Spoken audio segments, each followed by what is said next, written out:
Bueno, les damos el agradecimiento por estar aquí en el día de hoy, en esta mañana. A nombre del Instituto de Estudios Políticos y de la revista Estudios Políticos, bueno, agradecemos a nuestras invitadas, a Marta y a Ingrid, y a mis compañeros Manuel y Juan Vélez, que aceptaron esta invitación para conversar hoy acerca del Estado.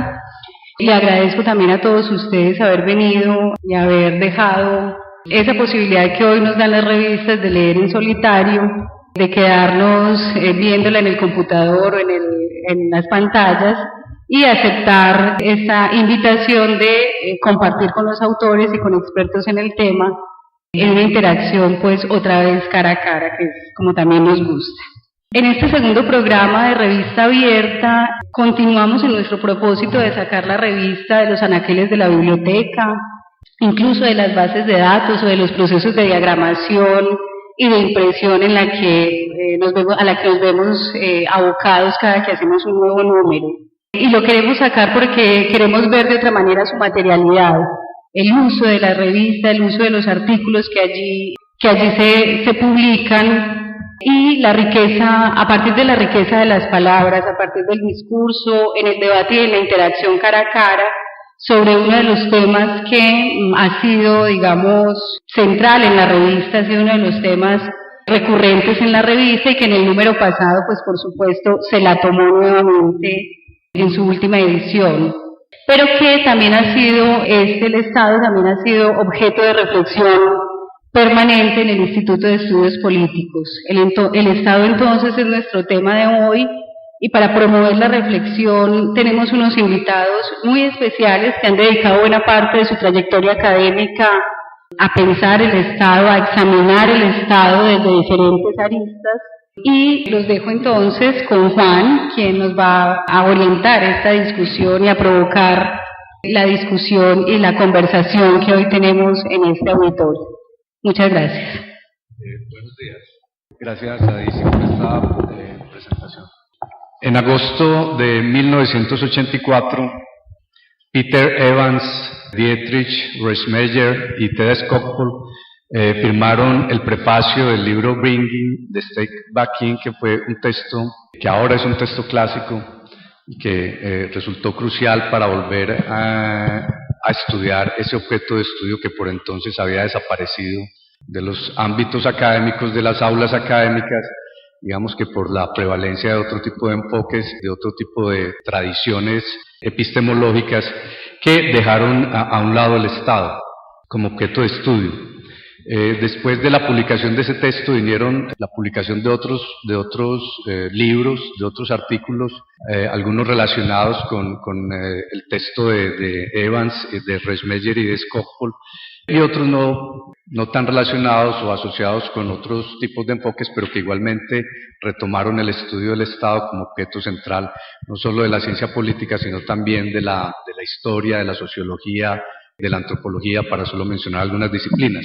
30 años después, estamos acá para reflexionar otra vez sobre el Estado, pero para preguntarnos por qué el Estado hoy.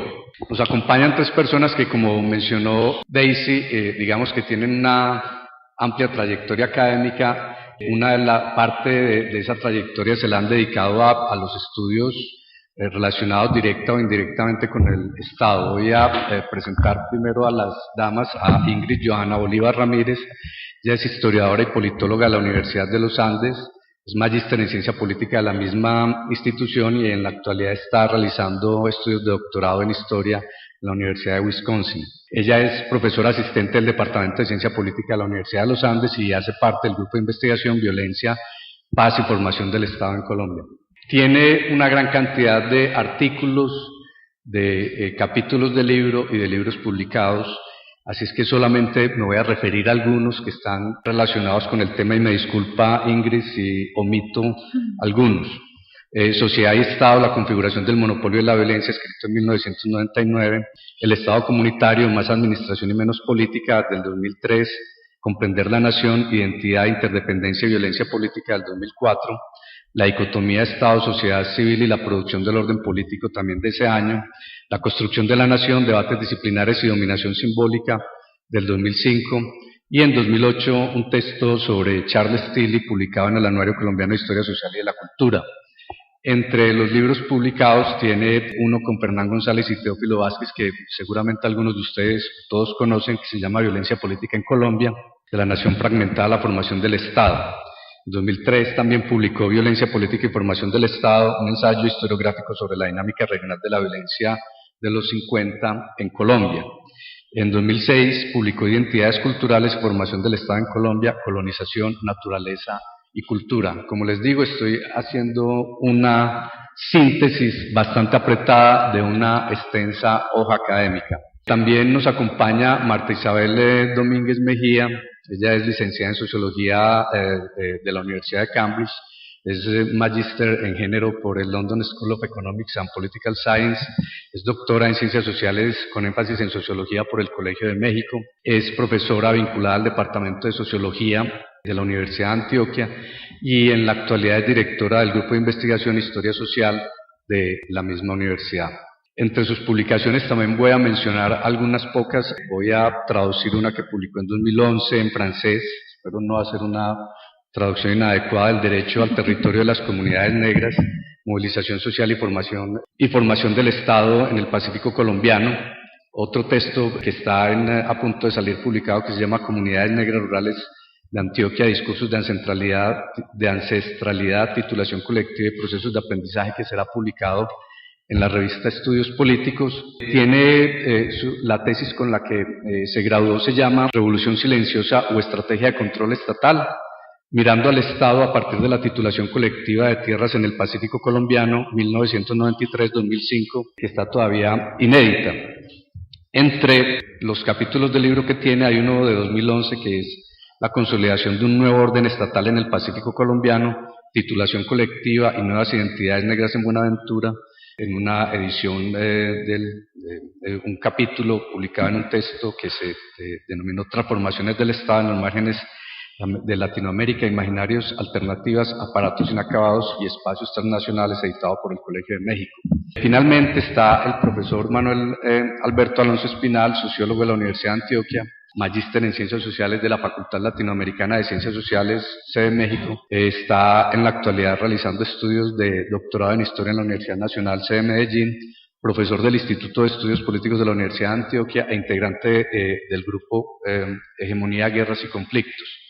Entre sus publicaciones menciono algunas pocas: Crisis de la Política, Ciudadanos Sufrientes y Sociedad Sinóptica, de 2003, un artículo publicado con Germán Valencia en 2008, Balance del proceso de desmovilización, desarme y reinserción de los bloques Cacique Nutibara y Héroes de Granada en la ciudad de Medellín, un texto que acaba de salir publicado en la revista Estudios Políticos número 45 que se titula La definición del campo estatal y su relación con la guerra civil, un horizonte teórico. Y entre los libros menciono Conflicto armado y configuración regional, el caso del Magdalena Medio, un texto publicado con Jorge Giraldo, Ciudadanía y Derechos Humanos Sociales, un texto publicado con Gisela Aguirre, Liana Sánchez y Carlos Mejía, Estudios sobre el desarme, desmovilización y reinserción, y más recientemente una compilación publicada con William Freddy Pérez Todo, con Carlos Vélez, Ensayos sobre conflicto, violencia y seguridad ciudadana en Colombia.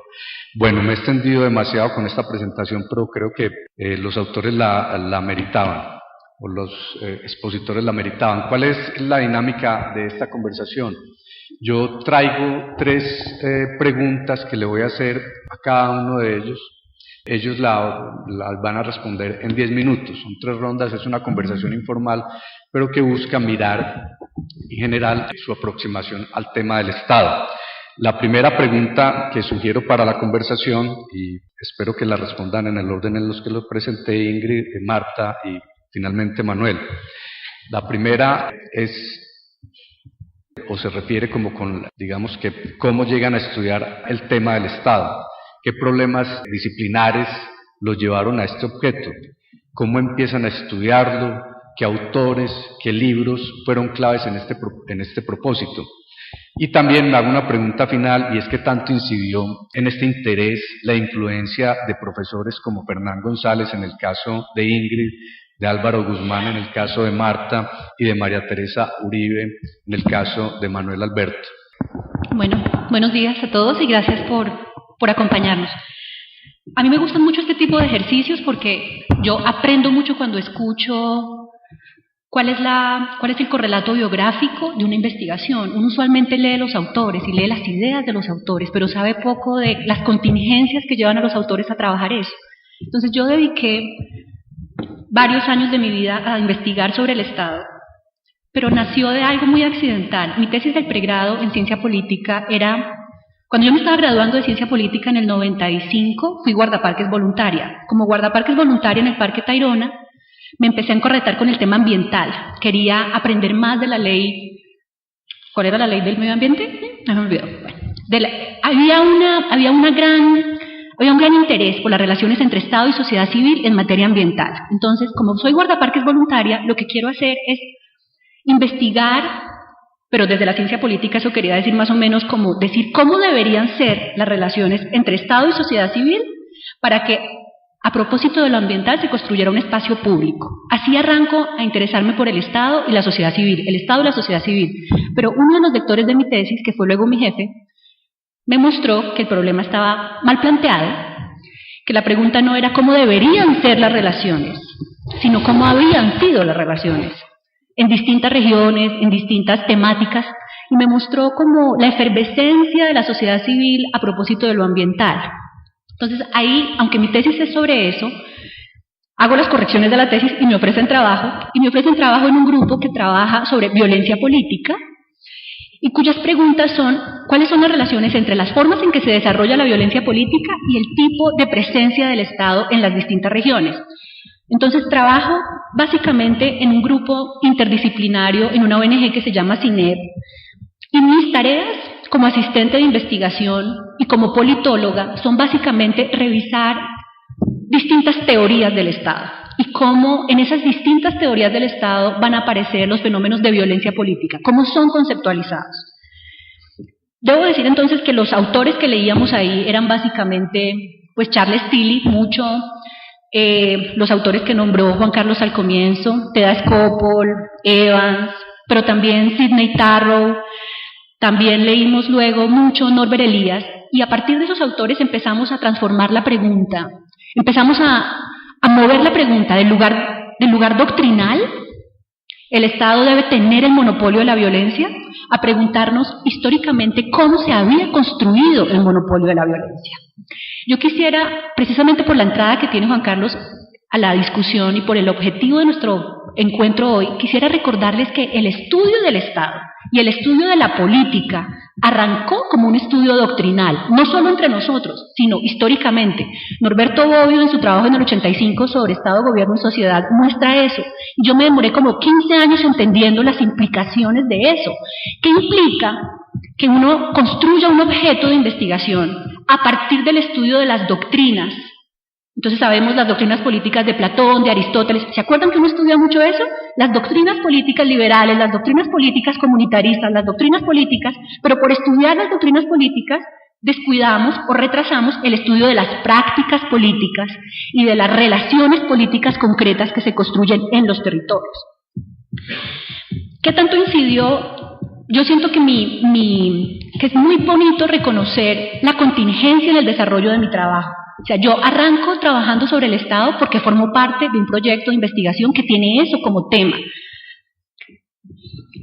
La investigación es tan rica, combina gente tan distinta y tiene la gran riqueza de ir a ver qué pasa en las regiones, que me apasiona y me encarreta mucho. ¿Por qué? Me dicen cómo estoy de tiempo. Porque pude ver cómo lo que yo había leído como estudiante de ciencia política no cuadraba con lo que yo me encontraba en los talleres que tenía que hacer desde el equipo de formación de la ONG. Entonces, empecé a sentir, como dice el sabio Caldas, qué pobre destino ser americano, nada de lo que encuentro está en mis libros.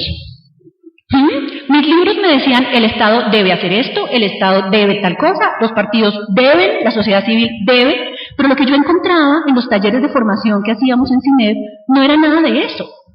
Eran otras realidades. Sin embargo, y miren esta otra cosa tan hermosa, los lugares en los que CINEP hacía procesos de intervención eran lugares con escasa presencia institucional del Estado, quiero decir, no sé desde la Defensoría, no sé desde la Registraduría, no mucha presencia del sistema judicial, pero las personas que están en el taller, todas me hablan del Estado. El Estado nos abandonó, el Estado está ausente, el Estado no nos reconoce. Entonces, eso me empezó a poner en contacto con una realidad que no sabía cómo nombrar. Cómo las personas que van a esos talleres en distintos municipios de Putumayo, del Chocó, de Norte de Santander, cómo ellos aprendieron a pensar el Estado, a anhelarlo, a desearlo, si no han sido expuestas a una presencia sistemática de las instituciones estatales. ¿Cómo ha sido entonces el proceso de configuración ideológica del Estado colombiano?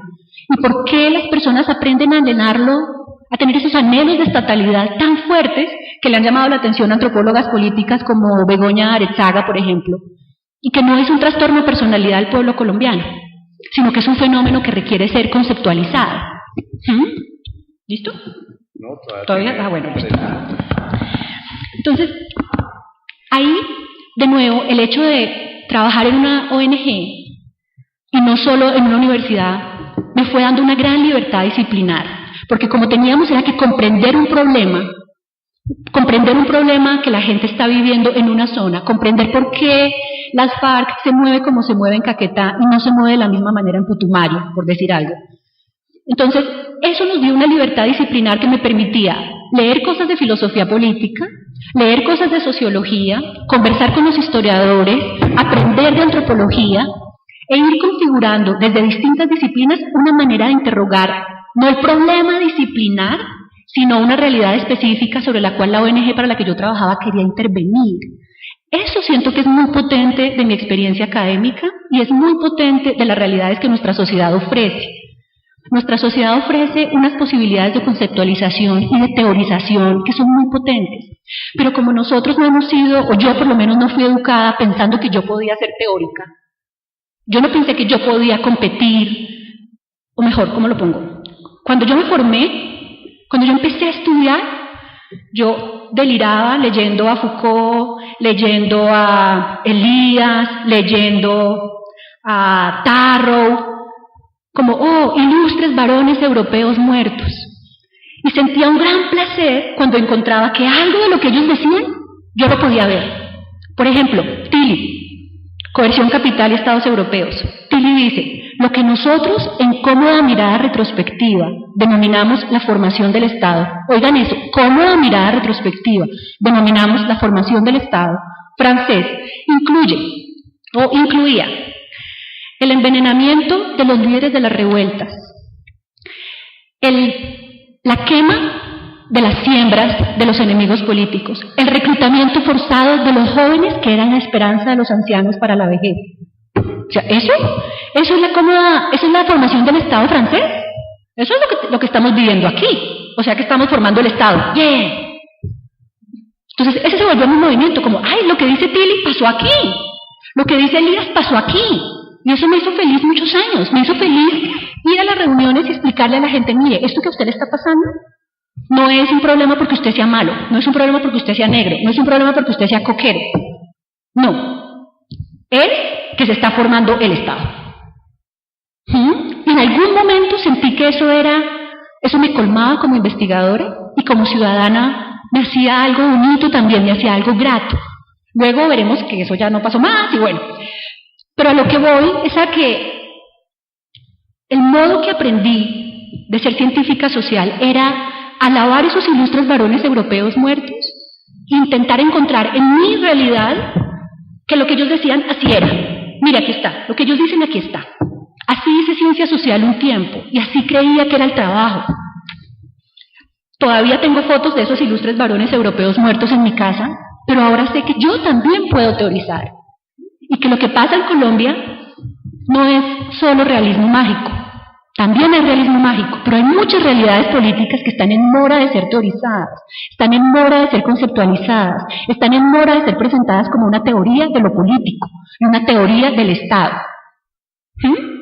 Listo, y ahora sí. Bueno, muchas gracias. Esta pregunta de cómo llega uno entonces a los temas realmente es muy interesante porque uno sí se pone a pensar precisamente que a veces las investigaciones no son del orden que posteriormente uno las presenta obviamente cuando va cuando va a escribir sus textos o incluso cuando va a relatar de manera más formal su trayectoria. Entonces, a mí, un poco parecido a lo que cuenta Ingrid, yo inicialmente no arranqué, eso fue mi investigación doctoral en el Colegio de México, yo no arranqué pensando, yo quiero hacer una tesis de doctorado sobre el Estado. Yo venía con un interés muy grande en unos procesos que a mí me encontraba en una investigación que había hecho justo antes de irme para México sobre desplazamiento forzado, conflicto armado y desplazamiento forzado en el suroccidente, ¿sí? Y una de las cosas que me pareció a mí fantástico fue unos procesos que las mismas personas llamaban procesos de resistencia al conflicto armado y el desplazamiento en el Pacífico colombiano.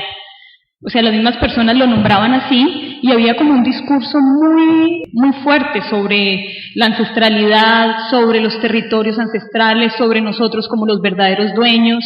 Sí, había un discurso muy fuerte sobre esto y a mí me interesaba, después de haber terminado la investigación que era mucho más rigurosa en términos de dónde son los ataques y cómo se desplaza la gente, me interesaba ver más estos procesos de resistencia, porque me parecía, de alguna manera, estaba un poco también, o sea, que era un poquito un hastío esta investigación que es específicamente sobre violencia, y me interesaba ver estos procesos tan interesantes que la gente llamaba de resistencia, y eran principalmente cosas que cuando yo me fui a mirarlas, dentro de ese proyecto sobre desplazamiento forzado, no eran cosas muy visibles, ¿sí? Eran pequeñas acciones que realizaban las personas en el río Yurumangui, en el río Raposo, para permanecer en los territorios a pesar de los ataques que estaban en ese momento ocurriendo por parte de los paramilitares y no salir corriendo hacia Buenaventura y luego eventualmente hacia Cali. Entonces, pero eran procesos, a mí lo que me interesaba era que lo nombraban así y que había como una unidad bastante grande en el discurso de las personas que planteaban eso como procesos de resistencia, pero eran cosas bastante cotidianas. Por ejemplo, nos movemos por el río o por la quebrada y encontramos un lugar seguro. Esas eran cosas que la gente hacía cotidianamente para cultivar, para recoger frutos, lo que sea, pero lo planteaban como parte de esas acciones de resistencia. O hacemos unos sistemas de alertas tempranas, pero eran, digamos, las de ellos a lo largo de los ríos para podernos avisar que ahí vienen y no terminar desplazándonos. Digamos que eso era lo que yo quería estudiar, y sobre todo las mujeres eran centralísimas en todo el discurso sobre la resistencia al conflicto armado y al desplazamiento. Entonces eso fue lo que empecé, o esa fue como mi idea, yo quiero mirar esto. Pero resulta que una de las cosas que era más interesante de esos discursos de ancestralidad, que eran los que fundamentaban la idea de que nosotros no nos movemos de aquí, estaban muy fundamentados y comenzaban a hablar de los consejos comunitarios, de los territorios colectivos de comunidades negras, y eso era algo que había ocurrido hacía 1 año, 2 años, o incluso estaba ocurriendo en ese momento, ¿sí? Entonces, mucho de lo que era muy unitario en el discurso de estas personas de resistencia al conflicto armado y al desplazamiento, aunque era un discurso de lo ancestral, era absolutamente reciente, ¿sí? O sea, los consejos comunitarios los habían formado hacía 1 año, ¿sí? Este discurso sobre lo ancestral no era que no fueran los pobladores que estaban ahí hace mucho tiempo, pero el discurso sobre lo ancestral como una herramienta de lucha para permanecer en las tierras era una cosa que sí era relativamente reciente. Entonces yo decía, pero qué curioso, ¿sí? Hay tanto de reciente y de nuevo en esta idea de lo ancestral y de lo que nosotros estamos aquí hace mucho tiempo. Nuestra cultura es ancestral, nuestras prácticas. Y yo decía, pero eso ¿por qué? ¿Sí? Entonces me interesé mucho por el proceso de titulación colectiva de comunidades negras y empecé a mirar el cómo de ese asunto. Y eso fue lo que me llevó a pensar en esto como un proceso de formación del Estado. ¿Por qué? Porque obviamente lo que yo veía era, de repente, 5 millones de hectáreas del Pacífico colombiano, ¿sí? En un periodo muy corto, del 97-98 al 2005, 5 millones de hectáreas del Pacífico colombiano estaban tituladas a nombre de las comunidades negras. Aquí en Colombia, digamos que como había habido toda una trayectoria de investigaciones sobre los afrodescendientes, eso no, digamos que no sorprendía tanto, pero cuando yo en México decía, no, pues es que 5 millones de hectáreas titularon, lo primero que me preguntaron es, ¿y cómo? ¿Y por qué? ¿Cuál es el interés del Estado en titularle esa tierra a esa gente? ¿Sí? O sea, el Estado colombiano, sobre todo visto desde México en ese momento, no se percibía claramente como un Estado bondadoso y generoso, sobre todo frente a temas de la tierra. Entonces, ¿cuál era la intención o cuál era cuál era la voluntad política que existía detrás de titular 5 millones de hectáreas en el Pacífico colombiano, que además se consideraba como una zona estratégica. Bueno, vamos a ver eso de lo estratégico. Finalmente, siempre que pasa algo, todas las zonas son estratégicas, pero digamos que esa era la pregunta, ¿sí? Entonces yo empecé a pensar, ¿sí?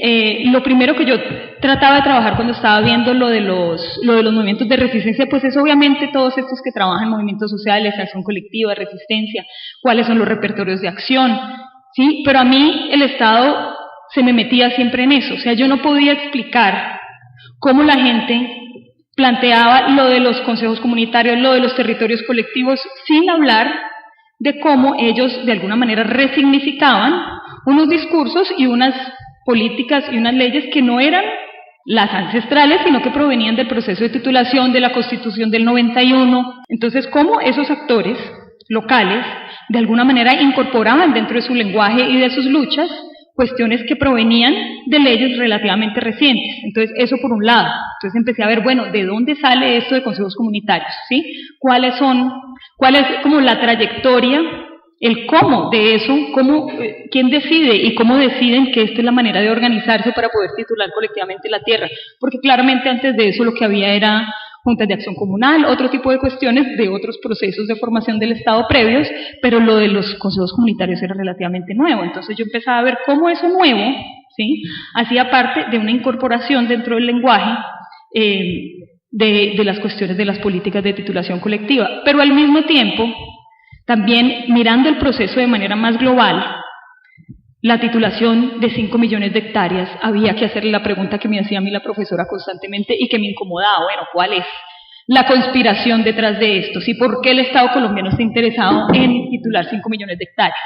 Usted eso me lo tiene que explicar porque eso no es así nomás, ¿sí? Como que, ¡ay, chévere! Hágale con la titulación colectiva. Entonces empecé a ver, así como más en la filigrana del asunto, cómo ese mapa del Pacífico colombiano se aclaraba con la titulación colectiva, ¿sí? Entonces los diferentes procesos de titulación, si uno miraba empecé a mirar obviamente los expedientes y ahí es donde empecé a interesarme profundamente por la manera en que se producen los papelitos del Estado y cómo hay múltiples actores que participan en esa producción de esos papeles. Mire, empecé a mirar los expedientes y a ver cómo el proceso general, el proceso global, así yo mire las cosas en detalle, era de aclarar un montón, o sea, en un punto del Pacífico podía haber 5 o 6 diferentes formas de tenencia y de propiedad de la tierra, o sea, están todos superpuestos, ¿sí? Podía ser parque natural, reserva forestal, tierra de la Armada, títulos privados, concesión de explotación, concesión a la Universidad del Valle para cosas científicas. Había lugares en que uno decía, en este punto hay 5 regímenes diferentes de propiedad y de tenencia, ¿sí? Los procesos de titulación colectiva finalmente, con o sin conflicto, aclararon el mapa del Pacífico, ¿sí?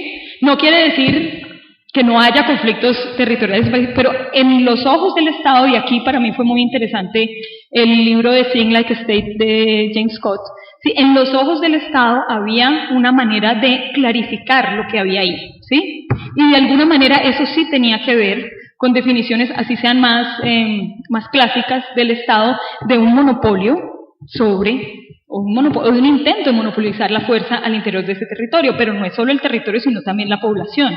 Entonces, si bien esos eran procesos que las personas que estaban allí se apersonaban realmente de ellos, al mismo tiempo eso indirectamente a través de los procesos de titulación iba alineando un poco estas organizaciones con las formas en las cuales el Estado decía que se tenían que ordenar, ¿sí? O que decía que se tenían que organizar. Entonces fue ahí donde yo empecé a pensar el Estado, pero ya no desde la forma clásica de pensar el Estado, sino más, y ahí fue donde me encontré, y fue la gran revelación de dije, yo lo que quiero hacer es formas cotidianas de formación del Estado, por el libro de Joseph Nugent y de, ¿cómo es? Gilbert Joseph y Joseph Nugent, que precisamente plantean que el Estado hay que pensarlo como un espacio de contienda en el cual participan muchos actores y sus luchas, ¿sí? O sea, no se puede pensar en el Estado acabado, sino en los procesos, ¿sí?, de formación o de consolidación de ciertos órdenes estatales, ¿sí? Y por eso no se puede pensar el Estado como algo de arriba hacia abajo solamente, sino también como hay una influencia en la formación del Estado de procesos que son más de abajo hacia arriba, es decir, las luchas por la tierra y al mismo tiempo las luchas del Estado por aclarar esa región que era un poco, pues claramente legalmente era un despelote, ¿sí? Pero entonces el aclarado de eso, y obviamente teniendo en cuenta la incidencia del conflicto armado en esa zona. Entonces fue así como me empecé a acercar a esas maneras directamente más recientes de pensar el Estado como espacios de contienda, ¿sí? Me sirvió también mucho Rosebery, y fue así como llegué a trabajar, a pensar la cuestión de la formación del Estado. Bueno, buenos días. Primero, agradecer a la revista por la invitación, saludar a quienes me acompañan en la mesa. Siempre para mí es muy honroso conversar con la gente que leo, y la gente que me gusta leer.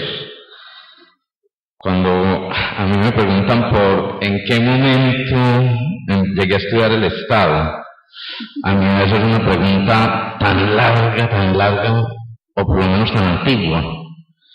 Y cuando digo que es antigua, debo decir porque realmente empieza en 1989, hace casi los mismos 30 años del libro que señalábamos.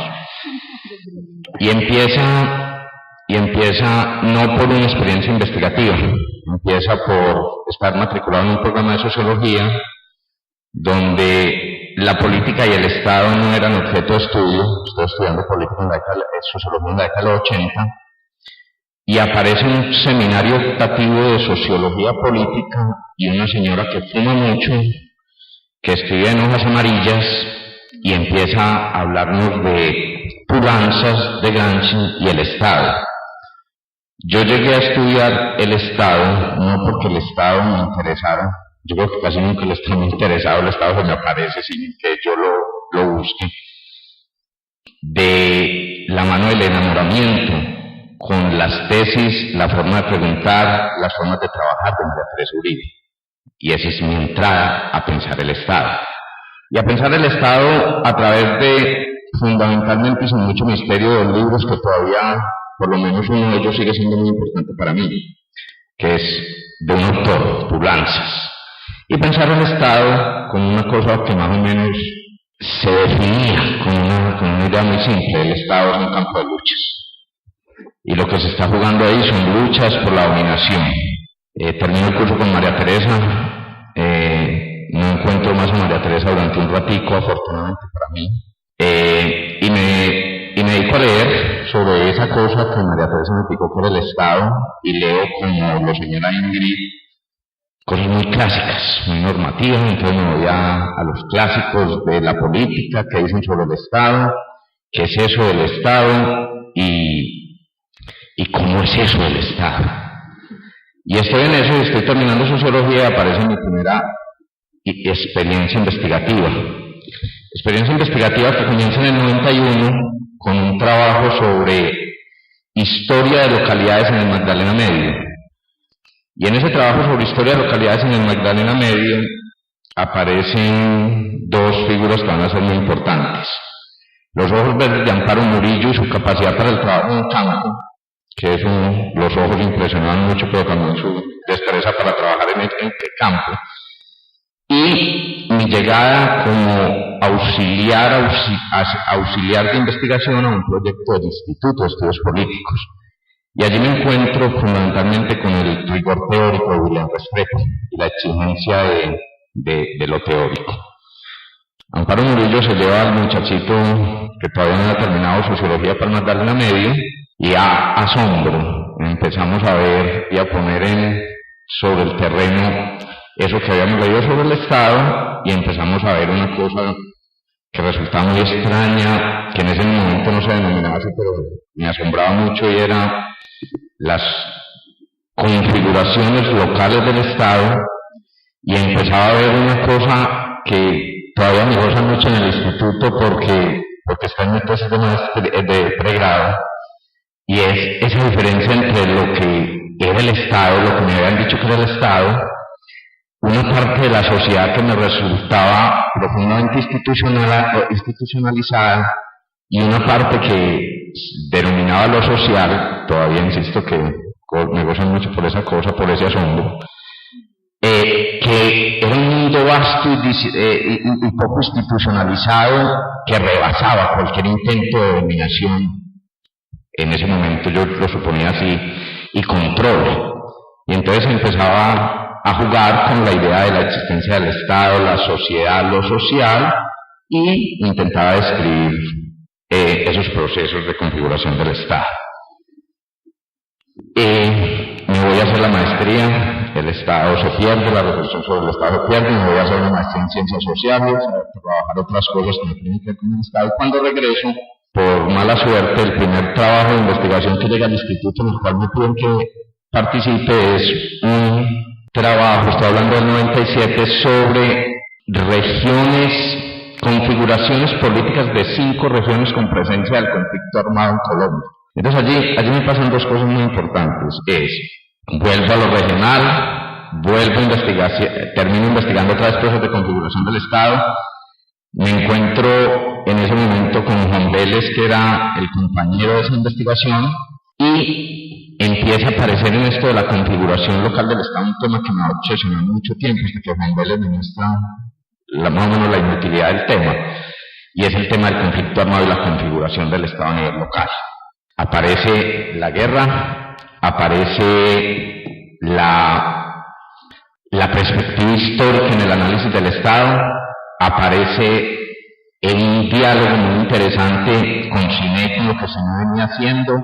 Empezamos a coincidir en lecturas de Tilly, Escopo, Laurans, estábamos leyendo a Ingrid, estábamos leyendo a Fernando, que ellos hacían, nos invitábamos y conversábamos, y entonces empezamos a mirar, uno, esta idea que después Fernando va a manifestar muy claramente de la presencia diferenciada del Estado, y 2, mirar al Estado en lo local en ciertas tensiones, la tensión en torno a la integración territorial, la integración social, la definición territorial del Estado, la concentración o desconcentración del poder, el poder indirecto, y empezamos a trabajar en las regiones en torno a eso.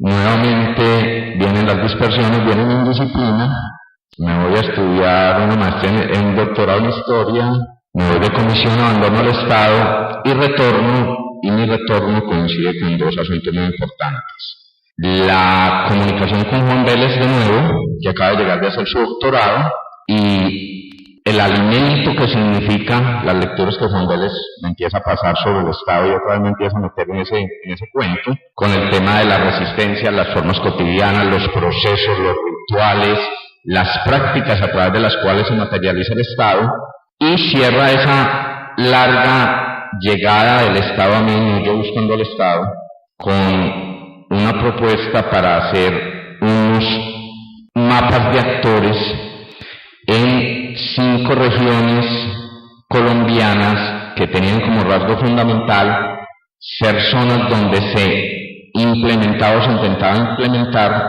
políticas mineras o política de hidrocarburos. De nuevo me voy a hacer trabajo de campo y empiezo a ver, en relación con esas lecturas que ya venía haciendo, márgenes de Estado, procesos de Estado, nuevas formas de, digámoslo, ahora lo podré explicar un momentico, nuevas formas de la presencia estatal y nuevas formas de ejercicio de gobierno. Y entonces ahí más o menos se cierra el ciclo que me tiene aquí sentado en esta mesa. Bueno, muchas gracias a cada uno por su puntualidad y por su capacidad de síntesis. Solamente quiero advertir lo importante de lo contingente, de lo disciplinar, de esas influencias de algunos de nuestros maestros, que es evidente pues en la trayectoria de cada uno de ustedes. La segunda pregunta tiene que ver ya más con los resultados, con algunos de los resultados de sus propias investigaciones. ¿Qué han encontrado que les resulta importante mencionar en esta oportunidad acerca del Estado? ¿Qué singularidades o aspectos en común han identificado en relación con otras experiencias de formación o configuración estatales? ¿Se acuerdan que les decía que la primera parte de mi trayectoria estaba marcada por la emoción de ver que cosas que describían Foucault y Elías y Tilly, yo las podía encontrar acá? O sea, la primera parte era eso, encontrar que el Estado colombiano no es una anomalía, que en nuestro proceso de formación estatal es posible discernir ciertas regularidades que otras sociedades también han vivido, y eso me parecía muy importante porque lo estábamos diciendo en un momento en el que se hablaba del Estado como un Estado fallido, se hablaba del Estado colombiano como un Estado fracasado, se hablaba de la sociedad colombiana como una sociedad de alguna manera incapaz de regularse. Entonces, cuando Juan Carlos pregunta eso, como cuál es la singularidad, yo siento que hay una paradoja que todavía me llama poderosamente la atención y que quisiera conceptualizar más, y es que aunque los discursos que tenemos sobre el Estado recalcan su debilidad, su fracaso, su ausencia, su presencia diferenciada cuando estamos de buenas, en las representaciones que tenemos de la sociedad colombiana, el Estado tiene un gran lugar. Y eso no es inocente y tampoco es... O sea, eso tiene consecuencias muy importantes que a mí me desvelan. A mí me desvela que sigamos pensando que hay zonas vacías o que hay zonas de gente que sabe vivir sin Dios ni ley, porque de esas representaciones que hemos construido de esas regiones se han derivado políticas públicas muy particulares y muchas veces perjudiciales para esas regiones. Entonces, en términos de la singularidad del Estado colombiano, o de cosas que yo creo que es importante seguir reclamando y seguir conceptualizando, está la relación ambigua entre la presencia de las instituciones estatales y la idea del Estado, la fantasía de estatalidad. A mí me parece que hay una gran fantasía, hay una gran idea del Estado que no sé cómo ha sido construida en varias regiones del país. No sé si fue por la radio, no sé si fueron proyectos de política pública específica, de intervención en algunas zonas. Y en esa medida, por ejemplo, a mí me interesa mucho la comparación entre lo que fue la encuesta folclórica nacional que hizo el Estado colombiano en los años 40 y que yo no conocía, que conocí después, publicada por el profesor Renan Silva, y los esfuerzos de otros estados latinoamericanos por taxonomizar sus poblaciones, por conocer las prácticas culturales del pueblo, de cada uno de esos estados. Me interesa también y me desvela el que no conocemos, no hemos trabajado sistemáticamente el archivo del Departamento de Intendencias y Comisarías, DAINCO. Nosotros lo estuvimos trabajando para el proyecto de Putumayo y ahí aparece como que me inquieta que nuestra comprensión del Estado sigue siendo, a pesar de que decimos lo de presencia diferenciada, yo quisiera que avanzáramos más en la configuración del tipo de Estado que hay en distintas regiones, haciendo visible qué conocimiento ha predominado en la construcción de la representación que tenemos de esa región. ¿Cuándo es un conocimiento producido por antropólogos? ¿Cuándo es un conocimiento producido por historiadores? ¿Cuándo ha sido un conocimiento producido más desde la sociología o la ciencia política?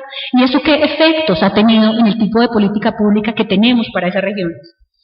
Me parece, no sé cómo me parece, pero tengo gran anhelo de trabajar, por ejemplo, el archivo del PNR, que es otra gran iniciativa estatal. Se supone que por desarrollar y traer la paz a las regiones, que es comparable con otros esfuerzos de política pública que hacen estados latinoamericanos y que sin embargo no conocemos mucho. Me acuerdo también ahora de la tristeza que me acompañaba en algunas clases que daba sobre la historia de la política colombiana, porque tenía pocas cosas que contarle a mis estudiantes de lo que había hecho el Estado.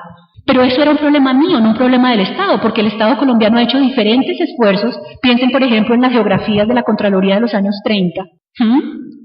Yo siento que nuestra representación como sociedad se transformaría mucho si conociéramos más la historia de nuestras instituciones estatales, de nuestros funcionarios públicos y de las distintas lógicas que han orientado la política pública en esos diferentes campos. Por supuesto, cuando uno lee a quienes nombró Marta, a Gilbert Joseph, a David Nugent, a Romana Falcón, a Florencia Malon, y ve ese Estado mexicano con esa capacidad de negociar, con esa capacidad de cooptar tradiciones locales y estatalizarlas, con esa capacidad de apropiarse de una representación de lo indígena popular y volverlo representativo de la nación. Empieza a decir el Estado colombiano, ¿por qué no? O cuando uno sabe que Getúlio Vargas quema las banderas de los distintos estados y entonces con eso supuestamente acaba los regionalismos brasileros. ¿Qué pasa entonces con el Estado colombiano? Yo fui víctima de un proceso de pensar el Estado colombiano desde la debilidad y desde lo que no era, lo que no era. Ahora me siento llamada a que comparemos más, conozcamos más estas iniciativas, por ejemplo, que les he nombrado, la encuesta folclórica, el PNR, DAINCO, las geografías, y desde ahí construyamos una historia de cómo el Estado colombiano ha querido intervenir, desde qué formas de conocimiento, con qué funcionarios y con qué resultados. Y eso se puede hacer en una clave comparativa con varios países de América Latina que han vivido procesos no exactamente iguales, pero tampoco tan desconectados como solemos pensar. Bueno, yo voy a hablar de dos cositas en términos de singularidad o de cosas que he encontrado en la investigación, pero que son más, yo no sé qué tanto son singulares de Colombia, sino más bien cosas que pienso que me han aportado y que me han ayudado a pensar también comparativamente las cuestiones del estudio del Estado. Primero, un poco retomando lo que los otros compañeros aquí de mesa han dicho, mucho de la manera en que nosotros nos hemos acercado al Estado plantea esa necesidad de mirar el Estado en lo local y en lo cotidiano. Entonces, esa es como una primera cosa más metodológica que hemos encontrado como muy importante, la mirada de lo cotidiano y lo local, ¿sí? Es decir, entonces ahí se les dibuja un poco ese Estado monolítico y empiezan a ver los múltiples actores que intervienen, pero eso casi siempre, incluso en la investigación en la que yo empecé a pensar esto, que es lo del Pacífico colombiano, eso casi siempre se limita como a esas periferias, o sea, eso se ha hecho mucho, o digamos, puede que no se haya hecho suficiente, pero sí se ha pensado mucho en términos de lo periférico, lo marginal, de las diferentes maneras que se le puede hablar, lo que ocurre por allá lejos, y de alguna manera eso deja incuestionado ese centro, ¿sí? A veces entonces pareciera que es que el Estado es múltiple, fluido, cotidiano, es por allá lejos, ¿sí? Por allá en las regiones del Pacífico, por allá donde el Estado no llega, donde llega de manera diferenciada, y entonces allá sí vemos relaciones cotidianas, la relación entre la formalidad y la informalidad en la manera en que operan todos estos actores que consolidan de alguna manera un orden estatal.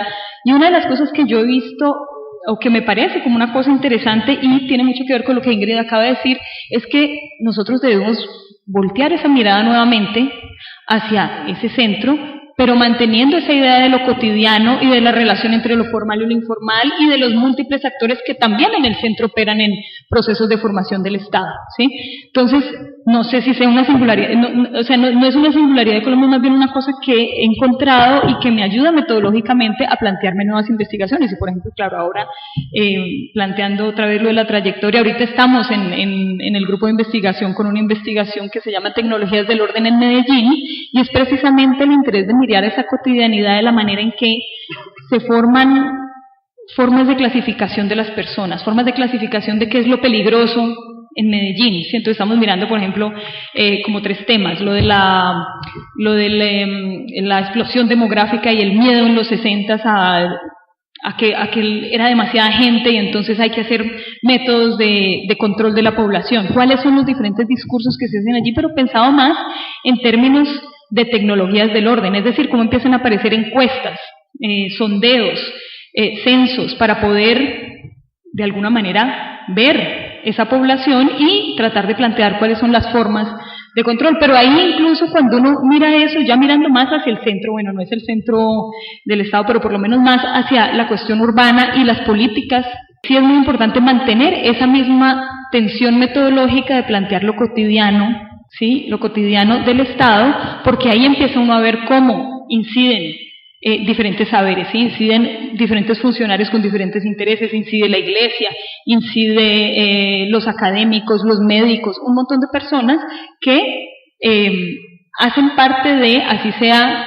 sin la intención de hacerlo muchas veces, pero hacen parte de esas maneras de clasificación que hace el Estado. Es decir, eso tampoco se puede ver como una cosa monolítica de arriba hacia abajo, sino que muchas veces tiene incluso desencadenamientos no esperados, ¿sí? Entonces esa es una de las cuestiones que me parece muy importante como resultado de esta mirada, o de tratar de buscar otras formas de pensar el Estado que le ayuden a uno a entender lo que ocurre en Colombia, pero luego voltear esa cuestión cotidiana y local como una cosa periférica y marginal y voltearlo más hacia el centro y ver como en el centro también la relación entre lo formal y lo informal es muy importante, ¿sí? La corrupción, el amiguismo, el engavetamiento de procesos y todo eso no son anomalías en la forma en que opera el Estado, que es una de las cosas que es muy interesante de tu artículo, sino es una anomalía en la manera en que opera el Estado, ¿sí? No es una cosa, digamos, no es lo anormal, sino es parte, y tenemos que entenderlo como parte de la forma en que se dan estos dispositivos o se van creando dispositivos de control, ¿sí? Pero ahí operan muchos actores, ¿sí? Con intereses muy variados, ¿sí? Eso digamos que pensando, bueno, otra de las cosas ya en términos de comparación a veces antes no la singularidad, sino lo parecido es lo que me ha parecido muy interesante. Yo por allá planteé una investigación comparada. Yo viví unos años de mi juventud en el África subsahariana y una de las cosas que se me ocurrió es que yo quiero hacer una investigación comparada con los procesos de titulación que están ocurriendo casi en el mismo momento en Mozambique, ¿sí? Tema loco, obviamente que consiguió mágicamente financiación y fui capaz de y lo puedo ir a hacer, ¿sí? Con un niño de 6 meses a bordo, me voy para Mozambique, obviamente que no me iba, mis papás vivían allá, entonces no era una cosa difícil, pero lo que me pareció muy curioso, en el mismo tiempo se estaban discutiendo cosas muy parecidas, ¿sí? En Mozambique, con una situación absolutamente distinta, ¿sí? Una colonia que va hasta los 70 del siglo XX, ¿sí? Unos procesos, una guerra de desestabilización, un desplazamiento masivo y un proceso de paz y un retorno de las personas a las zonas rurales y la preocupación por qué va a pasar, la gente cómo va a llegar, cómo va a regresar, y se hace una ley de tierras en 1997 que prohíbe la propiedad privada de la tierra, ¿sí? Que deja la propiedad privada de la tierra por fuera, pero entonces hay todo un interés en ver cómo vamos a organizar esta vaina, ¿sí? Y hay discusiones muy similares en Colombia y en Mozambique en ese momento, similares en términos más abstractos, pero similares de todas maneras, lo cual me hizo pensar en ese momento, reflexionar sobre otras escalas de análisis más allá del Estado, que también son muy importantes, ¿sí? Allá llegó, yo no sé si Ingrid los conoce, a los del Land Tenure Center, llegaron a Mozambique a plantear la importancia de la propiedad privada, ¿sí?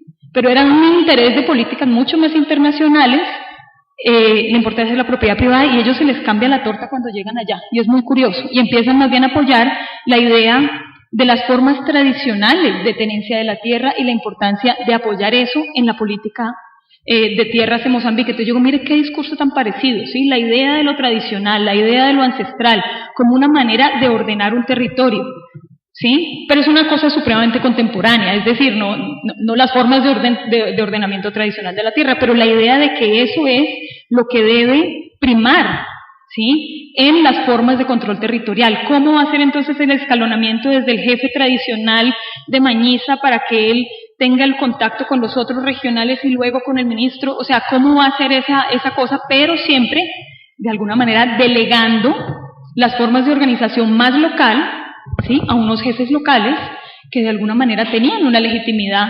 en esos territorios. Entonces, digamos que esa comparación tan loca que se me ocurrió a mí en ese momento de hacer Mozambique y Pacífico colombiano, sí me hizo pensar en otra dimensión del análisis que yo creo que tenemos que tener muy en cuenta en términos de escalas, y es esa escala más transnacional. Pero ahí nuevamente pensándolo en términos más cotidianos y locales, no es la política transnacional, sino cuáles son esos actores del Land Tenure Center, cuáles son esos que llegaron allá y por qué estaban tan interesados en esta discusión sobre el poder local, ¿sí? Entonces, por un lado, digamos que he hablado un poco desordenadamente de la cosa, por un lado la cuestión metodológica, que no puede quedarse en que lo cotidiano y lo múltiple y las contiendas se dan por allá, ¿sí?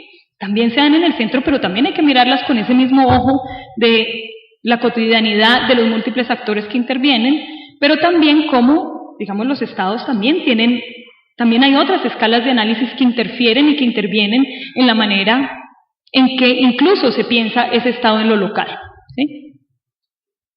A mí se me facilita mucho la intervención porque hablo después de Marta, y entonces creo que por lo menos señalan dos cosas que a mí me parecen importantes en términos de hallazgos. Comienzo con un pequeño paréntesis. Creo que tenemos algunas singularidades, pero tenemos muchos elementos en común, mucho más de los que pensábamos. Yo me formé en un momento marcado, entre otras cosas, por la excepcionalidad del caso colombiano. Éramos excepcionales y éramos un paradigma para las ciencias sociales y para la teoría política. Colombia explicaba lo que quisiéramos. Yo creo que hemos encontrado que fragmentación, el peso de lo local, de lo municipal, las formas de caciquismo, los intermediarios políticos, las formas de privatización, hay coincidencias. Tienen diferente valencia todos esos elementos en cada una de las sociedades. Cada una lo enfrenta de formas diferentes, pero no somos tan excepcionales, y creo que eso es una cosa que he aprendido porque yo se me hice en la excepcionalidad total. Lo otro es hallazgos que uno va encontrando y que va quedando en el camino.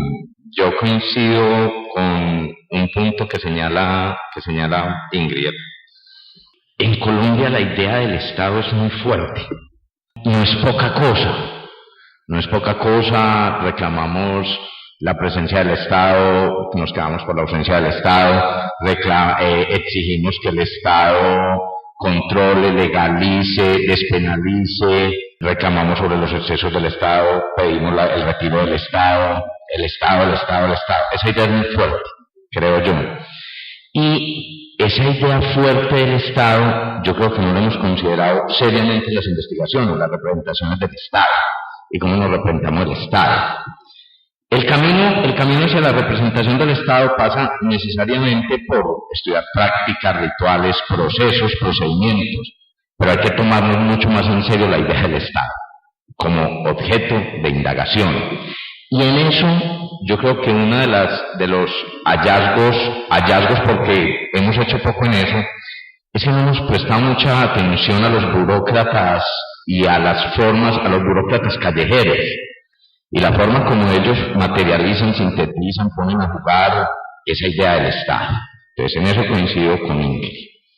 Lo segundo es una idea, y es, hombre, la importancia de estudiar al Estado en los márgenes, la importancia de estudiar esas prácticas descentradas del Estado, pero siempre con dos advertencias. Una la hace Marta, no solo aquí, sino en sus trabajos, y es cuando señala, pero no son todas esas prácticas descentradas lo que importa.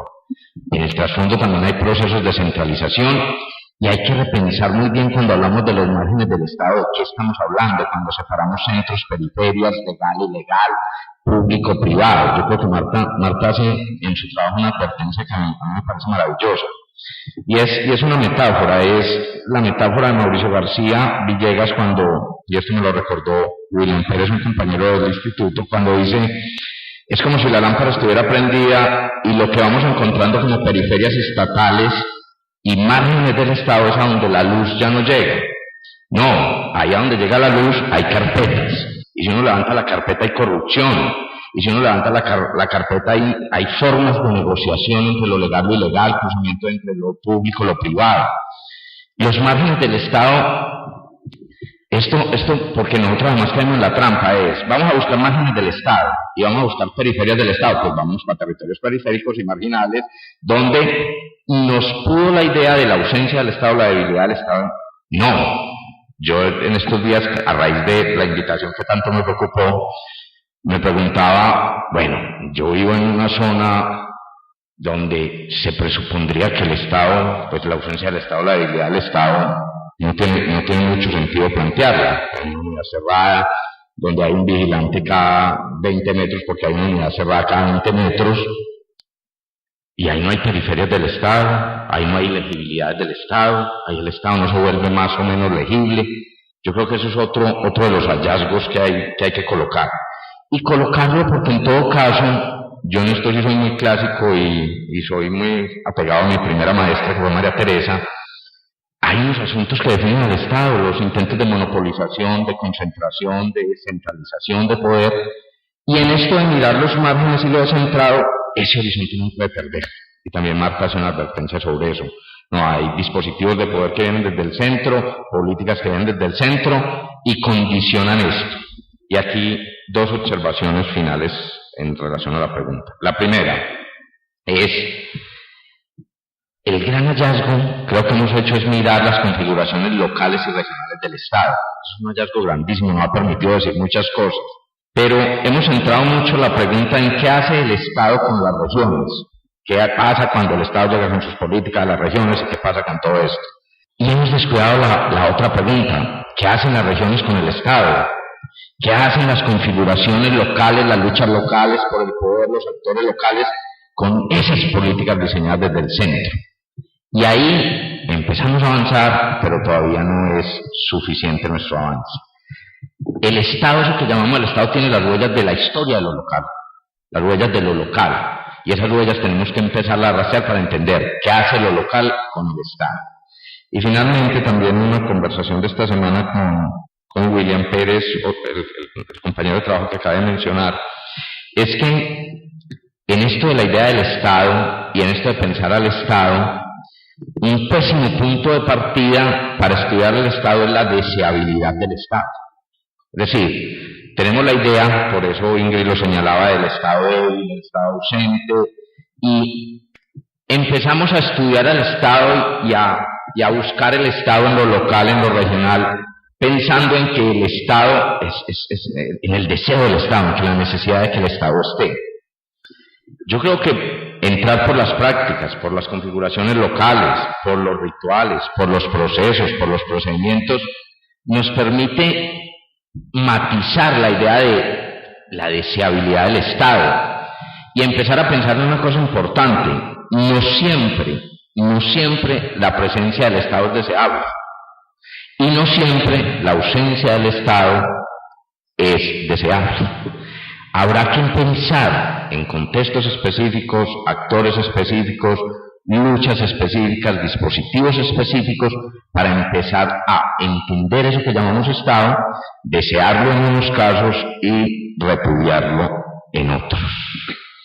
Muchas gracias. La última pregunta se refiere a las justificaciones que en la actualidad tiene la pertinencia del estudio del Estado, o qué razones expondrían cada uno de ustedes para no estudiar el Estado y enfocarse en otros problemas o objetos de la política. Y asocio esta pregunta con algo adicional: ¿cómo se relaciona el tema que actualmente están investigando con el Estado? Bueno, yo arranco por donde terminaba Manuel. Yo siento que es muy importante esa pregunta sobre cuáles son las huellas de lo local en el Estado, en el tipo de Estado que se configura. Porque uno de los éxitos del sentido común sobre el Estado, uno de los éxitos del liberalismo como doctrina política, inscrito en nuestro sentido común, es hacernos pensar que antes del Estado no hay ningún orden político. Y eso es falso. Antes de la intervención del Estado central, hay órdenes políticos distintos. Hay órdenes políticos más o menos jerárquicos, más o menos centralizados, más o menos democráticos, no, pero más o menos organizados. Entonces, en esa tarea de encontrar qué es lo que hace lo local con el Estado, siento que podemos ir diferenciando cuál es la configuración local del Estado en Antioquia, con una trayectoria específica, por ejemplo, en los partidos políticos, que es distinta del tipo de Estado que emerge en Putumayo y que emerge en Caquetá. ¿Y qué dice eso? No de una región periférica, sino de unas formas de estatalidad particulares, con un tiempo particular. No hemos hablado mucho de los partidos, pero yo siento que la reflexión sobre la configuración del Estado colombiano va paralela a la reflexión sobre quiénes son los burócratas y cómo han sido la mediación que han hecho los partidos políticos en las distintas regiones. Y eso hasta ahora estamos comenzando a desbrozarlo, comenzando a conocerlo. Y eso me lleva a la segunda cosa de matizar la deseabilidad. Nuestras ciencias sociales, por lo menos la ciencia política y la sociología, históricamente nacen pegaditas. Hay autores que dicen las ciencias sociales son la forma de conocimiento privilegiada dentro de los estados modernos. De ahí que sea tan difícil a veces pensar el Estado, y de ahí que a veces las categorías que utilizamos sean tan tramposas. Cuando yo me formé como politóloga, el Estado era el punto de partida. O sea, mi oficio era hacer que el Estado fuera más presente, más legítimo, más autónomo, más como el chofer del Estado, el lavaperros del Estado, o sea, todo para que el Estado haga. Pero no, o sea, ya podemos, conociendo más la historia de las ciencias sociales y conociendo más la historia de las ciencias sociales en nuestro país, que también acordémonos que las ciencias sociales como disciplinas profesionales entre nosotros son muy nuevas y precisamente se afianzan en el contexto de Guerra Fría. Eso le va a imprimir a las ciencias sociales un tufillo particular frente al Estado. Entonces, en esta tarea de matizar esa deseabilidad, yo creo que es importante volver a revisar los hábitos de pensamiento disciplinares. ¿Por qué el Estado? Yo me preguntaba, ¿por qué el Estado hoy? Yo siento que nosotros hasta ahora estamos empezando realmente a conocer nuestra experiencia de configuración estatal, y creo que es importante insistir en esa pregunta por las fantasías de estatalidad de los colombianos, pero también porque hay unas posibilidades ahí de contarnos historias distintas, de quiénes hemos sido como sociedad, de cómo ha sido el poder político entre nosotros. Yo siento que hay muchas posibilidades de teorizar sobre ese Estado que emerge en las distintas regiones, sobre la manera como la gente, no solo, como dice Marta, por allá lejos, sino también en el DNP, negocia unas formas de intervención específicas.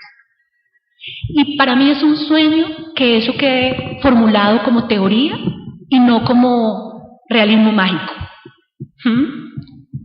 Ahora, así como quisiera un mapa que me diga más en qué se parecen y en qué son distintos el Estado colombiano en Putumayo, el Estado colombiano en Antioquia, así también quisiera comprender mejor cuál ha sido la historia de ciertos sectores dentro del Estado colombiano. Un poco como el trabajo que hizo Ana María Bejarano hace muchos años, que se llamó el fortalecimiento selectivo del Estado durante el Frente Nacional. Después de haber investigado 10 años sobre violencia, a mí me dio vergüenza no conocer la historia institucional de medicina legal, no haber hablado con los médicos. Y me dio vergüenza haber ido en una investigación sobre violencia sexual en el conflicto armado, a las distintas sedes de medicina legal que atendieron varias masacres entre el 2003 y el 2007. Y encontrar que los médicos de medicina legal que atienden las masacres no son médicos que tengan un sueldo bueno. Muchos de esos médicos tienen solo medio tiempo cubierto por medicina legal. La oficina de medicina legal o la sede de medicina legal queda, por ejemplo, en Caucasia, en un lote que les prestan. Por supuesto, los vecinos no quieren que medicina legal quede ahí por el olor. En la nevera caben 3 cadáveres, pero a los médicos les toca tener ahí 10. Y por su propia iniciativa, tener un programa de radio que diga, aquí llegó un NN, camisa roja, diente plateado, esperar más tiempo para ver si alguien viene a recogerlo antes de enterrarlo. O sea, ¿cómo es posible que yo haya leído a Norbert Elias, a Foucault, recite a Tilly, me estremezca leyendo genealogía del racismo, y no haya hablado con un médico que ha atendido una masacre y que me diga, qué pena, el cuerpito se apicha, usted puede ser científica social, historiadora, politóloga, pero el cuerpo se apicha, y entonces la posibilidad de tomarle muestras, porque mi pregunta era, ¿por qué los funcionarios de medicina legal no toman muestras de violencia sexual en el caso del conflicto armado, de las masacres de conflicto armado? Me parece que los funcionarios de medicina legal no han incorporado la variable de género. Como, después dije, perdón. O sea, ¿cómo van a incorporar la variable de género si los cuerpos ya llegan pichos? Estamos tratando de establecer quién era. Es como, ¿qué desproporción entre lo que a veces somos capaces de hacer conceptualmente como científicos sociales y la realidad específica, material, de situaciones concretas? Entonces, como científica social, ahora estoy volcada sobre eso, sobre cuál es esta materialidad sobre la que trabajan los funcionarios. ¿Dónde queda la oficina? ¿De qué horas a qué horas atienden?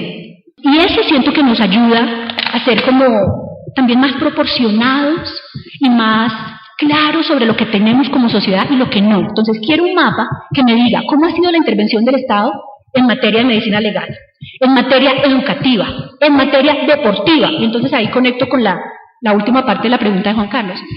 Mi investigación ahora es sobre las trayectorias de los futbolistas profesionales colombianos de los años 60 y 70. Sobre eso es mi investigación doctoral.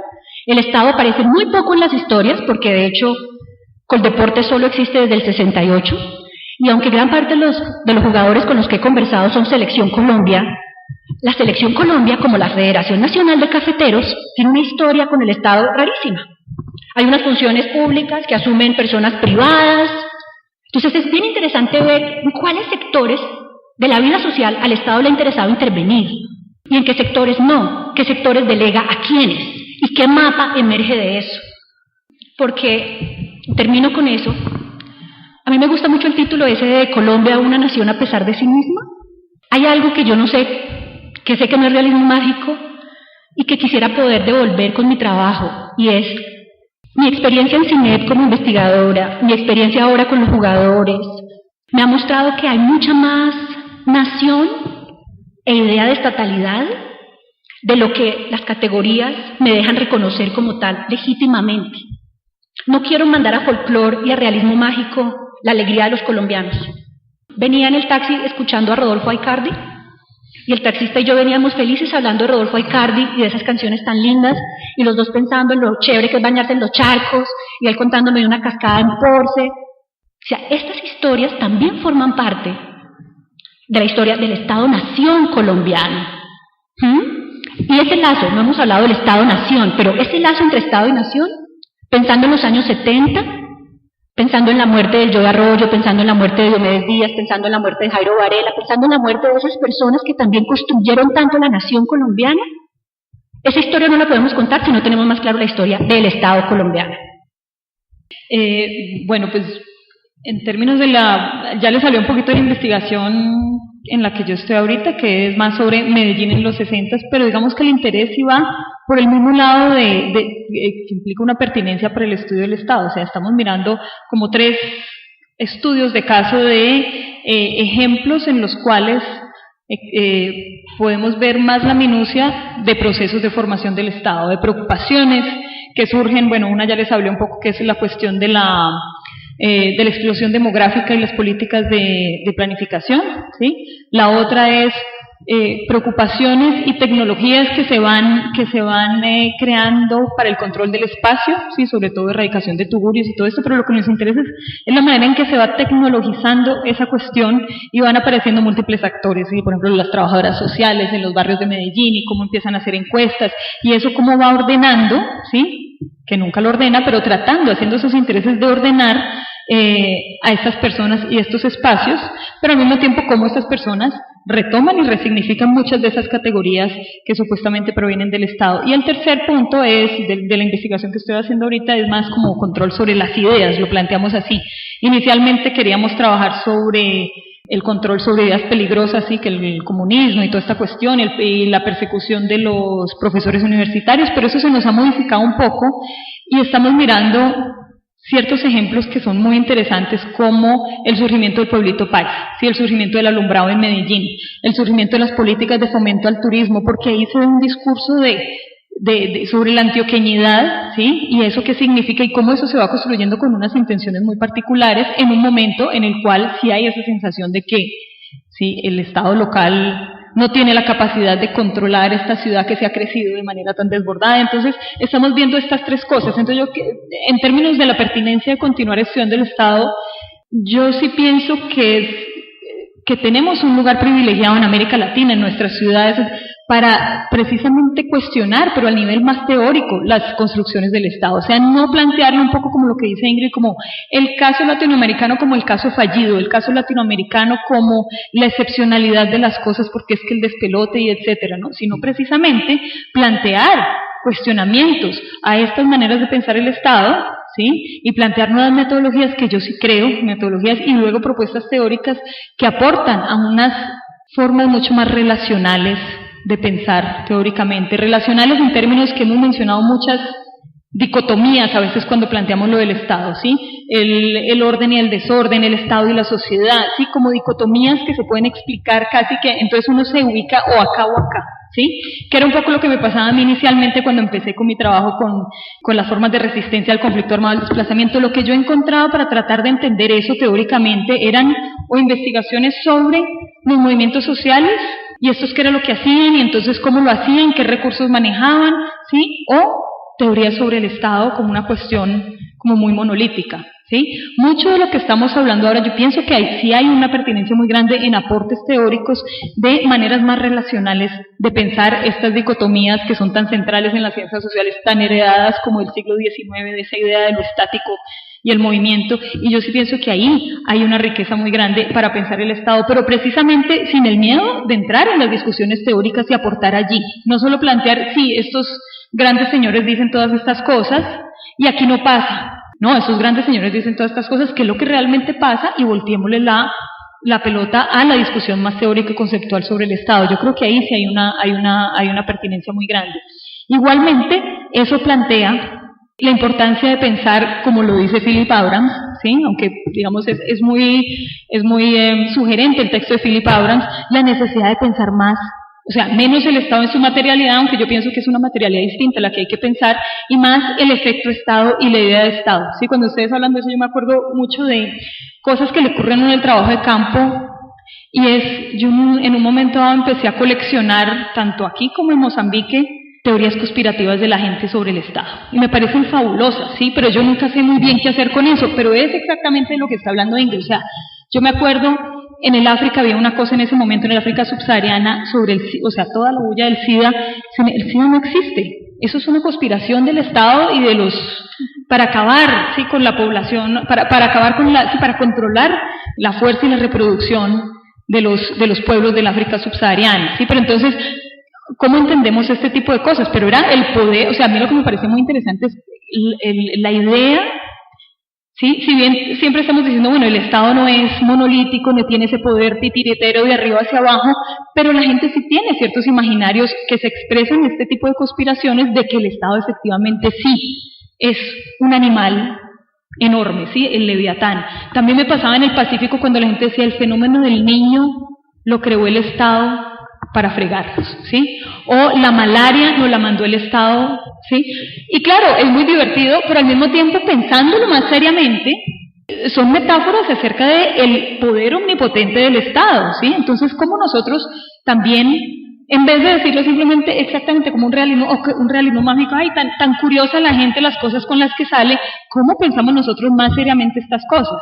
Porque no lo podemos simplemente descartar como, ay, la gente tan chévere, tan chistosa, ¿no? No, son maneras en las cuales la gente habla de un cierto temor, casi siempre negativamente al Estado, no solo el Estado que nos va a salvar, sino un cierto temor a la intervención estatal en sus vidas más cotidianas. Y el fenómeno del niño, el SIDA, la malaria, había un montón de cosas que se plantean. Sí, yo tengo no sé todavía qué hacer muy bien con eso, pero una colección grande de teorías conspirativas que implican precisamente eso. Y yo pienso que ese tipo de cosas hay que pensarlas seriamente, ¿sí? Hay que pensarlas seriamente y teorizar sobre ellas, ¿sí? No solamente ponerlas como el ejemplo divertido, ¿sí? O la singularidad, que igual también a veces lo de la singularidad nos plantea siempre es que nosotros somos un caso tan particular, tan especial, tan específico, ¿sí? Hay que ver las singularidades, pero no caer tampoco en el provincialismo de que, sí, como todo es tan singular, no hay que mirar más allá de lo que estamos haciendo nosotros, porque hay que explicar este caso tan singular. Entonces yo creo que en ese sentido sí es muy importante los estudios del Estado, pero para volver también a esas reflexiones más teóricas y aportar en ese sentido, ¿sí? No al casito colombiano, sino a pensar, bueno, ¿qué significa realmente entonces la formación del Estado? ¿Cómo lo vemos y cómo podemos devolver la discusión a un nivel de abstracción mayor? ¿Por qué el Estado? O sea, eso a mí se me dificulta mucho. ¿Por qué el Estado? Yo creo que uno podría colocarse a mostrar por qué no el Estado. Pues, argumentar que no tiene mucho sentido desear el Estado, solamente para provocar, pero no lo voy a hacer, voy a señalar dos cosas. Yo creo que el por qué el Estado, Martha Ingrid esbozan un asunto que es muy importante, y es que esa idea es muy contundente. Y no en la gente, pues, digamos, no en la gente común, en nosotros es muy contundente. Llenamos páginas, libros, demandando la presencia del Estado y lamentando la ausencia del Estado. Y creo que puede encontrar uno todavía un número importante de publicaciones que claman por el diseño de una política del Estado para cualquier cosa. Es decir, las cosas no pueden funcionar, o atribuimos que no funcionan porque el Estado no ha diseñado una política de Estado para tal cosa. Es decir, si los lapiceros no escriben es porque el Estado no ha diseñado una política de Estado, y estamos atrapados en eso. Y yo no sabía decir eso en la mayoría del espacio en que hablo. Pero eso apunta a una cosa de por qué el Estado. Porque nosotros creo que no hemos indagado lo suficiente por ese asunto, esa idea del Estado.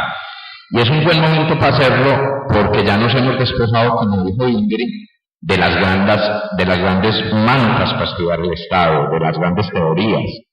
Ya encontramos otros lugares, lean el trabajo de Martha y encuentran otros lugares, lean muchos trabajos que se están haciendo sobre formas cotidianas de presencia del Estado, rituales, procesos, y encuentran otros lugares. ¿Qué estoy haciendo yo en relación con la investigación del Estado? Esa pregunta me resulta muy complicada, porque yo estoy haciendo una tesis doctoral sobre guerra civil y procesos de configuración del Estado en el Yemen, particularmente la guerra del 59-62. ¿Qué estoy intentando yo hacer ahí para salir del lío de escribir la tesis doctoral y ser consecuente con algunas cosas que estoy estudiando? Estoy intentando mostrar dos cosas. La primera es entrelazar un conjunto de conflictos locales de múltiples naturalezas, desde rencillas personales hasta problemas de delimitación territorial, egoísmos, todo esto, en una guerra civil para describir a partir de esos conflictos locales ese proceso en un momento del siglo XIX de cómo se configura el Estado. Y lo segundo que estoy intentando hacer, y ahí está el gran lío, es que hay una tesis bastante recurrida cuando se estudia el federalismo y lo que vino después de esa guerra civil, que es la guerra por el federalismo, y es que la estructura federal fue un impedimento para la constitución del Estado en Colombia.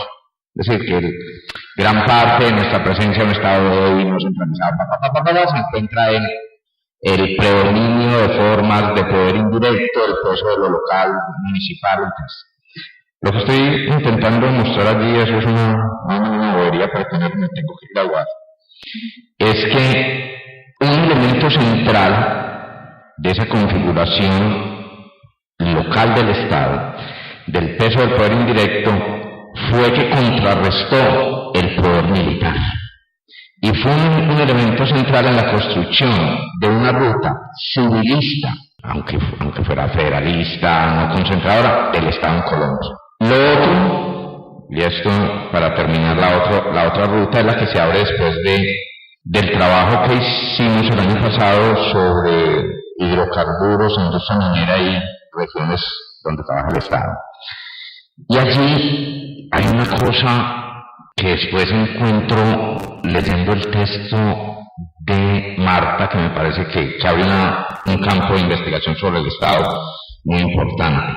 Y es que estamos asistiendo posiblemente a una configuración de lo estatal en la cual hay una intervención de múltiples actores privados, mixtos, ONGs, en los que, entre comillas, el Estado delega, y que crean una suerte de paradoja, y es que en esos asuntos que uno puede llegar a ver como retirada del Estado, lo que se está constituyendo es múltiples, variadas y profundas formas de gobierno, de gubernamentalidad.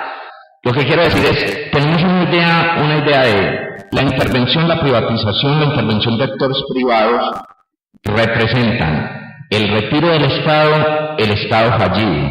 Yo lo que encontré el año pasado, que todavía no he podido empezar a considerar seriamente, es la necesidad de estudiar esas formas de gobernar, de garantizar gobernabilidad, que empiezan a desplegarse a través de la delegación de funciones del Estado en actores privados, mixtos y ONGs. Y ahí tengo el tema que me gustaría empezar a explorar.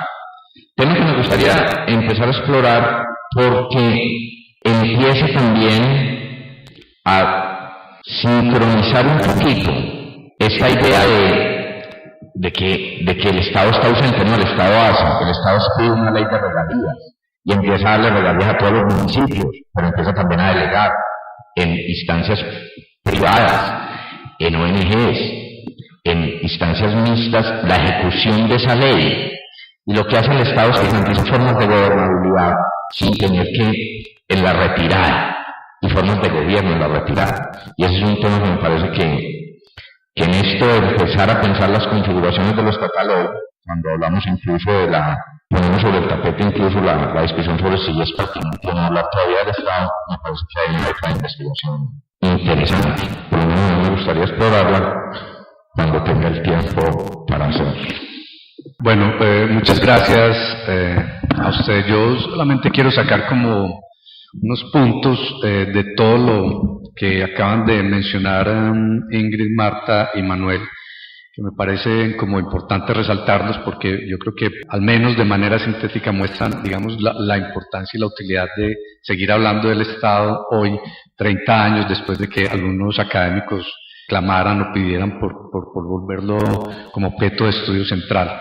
Por un lado, la conveniencia de estudiar el Estado tanto desde lo teórico como desde lo práctico, o desde lo empírico más bien, no perder de vista esas prácticas cotidianas, dejar a un lado como esa idea de que el Estado es ese aparato grande a veces inaprensible, ¿no? Es un objeto de estudio completamente posible de abordar solo si aguzamos la mirada, si digamos que desarrollamos una capacidad para verlo hasta en nuestras relaciones más directas y cotidianas que experimentamos diariamente con un funcionario, con cualquier tipo de funcionario que nos encontramos en la calle. En segundo lugar, digamos, esas relaciones a veces conflictivas, a veces tensas, que se establecen cuando el Estado se establece en los ámbitos locales, pero también al mismo tiempo, como nos llamaron la atención cada uno de ellos, la forma como se domestica, yo uso una palabra que ellos no emplearon, pero que creo que se podría utilizar acá, la forma como se domestica también el Estado desde lo local. Es decir, hay una posibilidad de controlarlo, hay una posibilidad de negociar con él, hay una posibilidad de adaptarlo, o con ella. Bueno. En tercer lugar, la crítica a esas ideas, a los discursos dicotómicos, pero particularmente a esa idea que ha estado presente y yo creo que a veces de manera inconsciente en nuestras reflexiones sobre centro-periferia. Yo creo que han sido bastante empáticos cada uno de ellos en señalarla. Y me parece a mí que por una razón importante, y yo creo que la experiencia del trabajo de campo de cada uno de ellos es lo que les ha permitido ese cuestionamiento o al menos esa mirada de lo que aparentemente alguna vez fue periferia, frontera, margen, en fin, para mirarlo incluso como centro. Es decir, eso que en tantas oportunidades ha visto como lo lejano, lo oscuro, lo diferente, en fin, mirarlo como centro también. Otro aspecto, las discusiones sobre, la deseabilidad sobre el Estado, pero también sobre las fantasías sobre el Estado, la conveniencia de la ausencia del Estado. Yo creo que esto más que una cuestión metodológica o teórica, yo creo que también tiene que ver con nuestras opciones de vida, con nuestras opciones políticas incluso, pero que también se atraviesan con lo académico. Mirar también poder tener la capacidad para descubrir en qué circunstancias particulares ese Estado es necesario, es deseable, pero también cuando no lo es y por qué razones. Otro aspecto que también es relevante y que me han enseñado ellos, yo hago énfasis en él tal vez por mi formación en la historia, tiene que ver con la dimensión del tiempo para abordar estos problemas del Estado. El tiempo, yo creo que aunque a veces hay cierta premura y a veces cierta necesidad por estudiar el aparato estatal desde el presente, no se nos puede perder de vista que es un aparato que está en formación. Y cuando yo hablo de formación no estoy aludiendo necesariamente al siglo XIX, estoy aludiendo al 19 de noviembre del 2014. La otra dimensión, que es lo local, yo creo que es importante rescatar esa dimensión. Es posible, es conveniente, es necesario y es pertinente estudiar el Estado hoy desde ámbitos locales. El que se estudie el Estado en ese nivel local no le resta importancia a esas otras dimensiones, la central que es la que ha sido prevaleciente. Yo creo que esa es una observación importante. Ahora, también se han señalado algunos aspectos metodológicos que resultan relevantes. El tema de los actores estatales, que a veces los hemos perdido o los hemos ignorado y que resultan importantes. El tema de los archivos. Es conveniente como tener en cuenta esos aspectos. Bueno, yo no quiero ahondar más en estos temas, yo quiero agradecerles a Ingrid, a Marta y a Manuel, muy especialmente a cada uno de ustedes que decidió aceptar la invitación de la revista Estudios Políticos del Instituto de Estudios Políticos para estas conversaciones que buscan ir más allá de los aspectos centrales, metodológicos, teóricos y más bien dar una mirada íntima, personal, acerca de problemas políticos que resultan relevantes. Yo creo que esta es una mirada refrescante. Yo espero que sigan respondiendo de manera positiva a nuestras invitaciones y esperamos verlos en una nueva oportunidad. Muchas gracias a todos.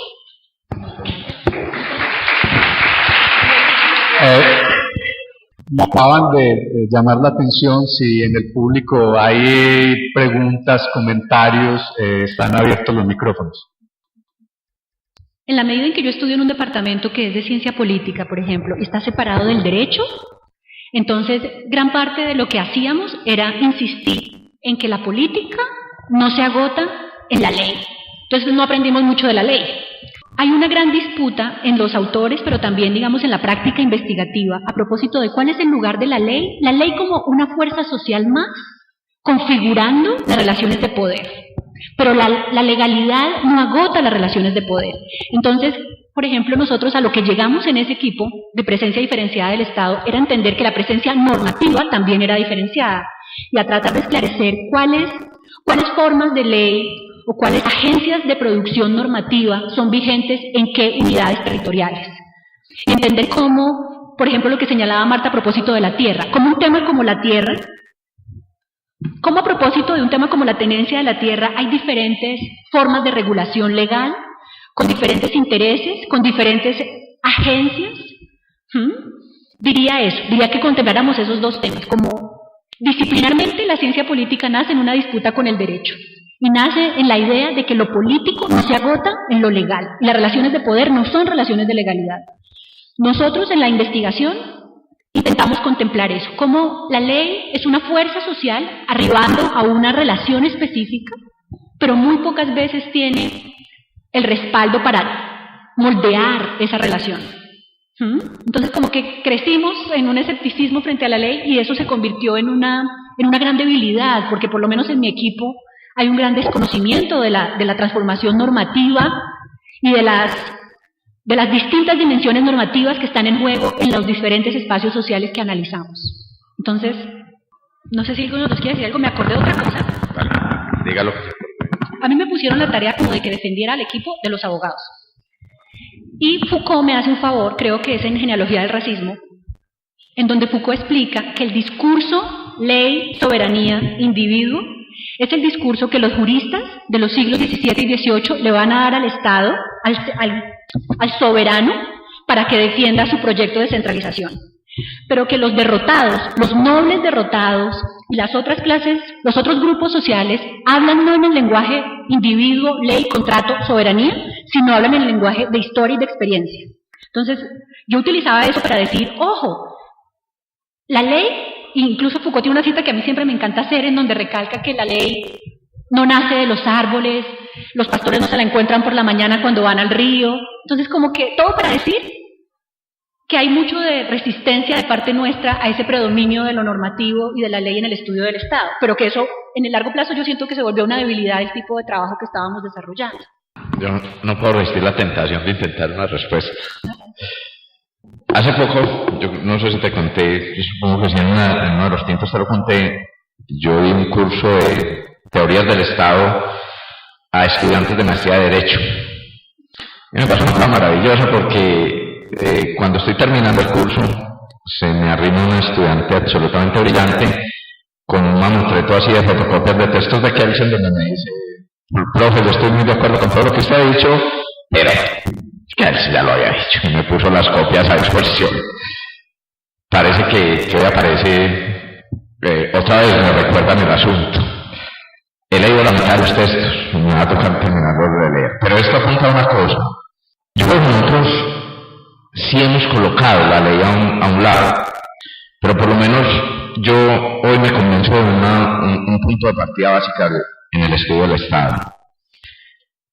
La imagen, una de las imágenes centrales del Estado, la construcción de la imagen del Estado es en un lugar importante, por no decir el punto de partida, me atrevería a decirlo, es una definición normativa. Es una definición que pasa por la ley. Es decir, la imagen, una gran parte de la imagen del Estado con la que se encuentran los ciudadanos, en donde se desenvuelven las prácticas, las negociaciones, los procedimientos, pasa por la imagen que el Estado construye a sí mismo a través de un proceso esencialmente normativo. Y en ese sentido, la ley, en esta propuesta para estudiar del Estado, comienza ocupando un lugar central. Pero hay otro asunto fundamental. una parte importante de la pretensión del Estado a hacerse legible y del Estado a ser legible a los actores del campo estatal y a los sujetos sobre los cuales pretende desplegar unas formas de dominación pasa por la definición legal de sujetos, de espacios, de entornos. Y allí vuelve a aparecer. Yo lo que debo confesar es que de esa idea general, dar el salto a cómo se agarra eso, entonces aparece mi formación de sociólogo y me pone en conflicto y me pone en limitaciones. Pero soy muy convencido de que la imagen del Estado está parte allí. Allá hay una síntesis de la imagen que el Estado construye de sí mismo. Y allá hay una referencia de la imagen que los ciudadanos quieren que el Estado construya de sí mismo. No en vano, ante cualquier cosa, clamamos porque se expide una ley, se expide una política pública que se manifiesta en una ley, se expide una política del Estado que se manifiesta en una ley. Porque es el terreno, digamos que es un terreno que nos da legibilidad a unos y a otros a la hora de estudiar el problema del Estado. Esta pregunta sobre la ley a mí sí me parece que es fundamental y no la voy a contestar más en términos nuevamente como más vivencial de la investigación.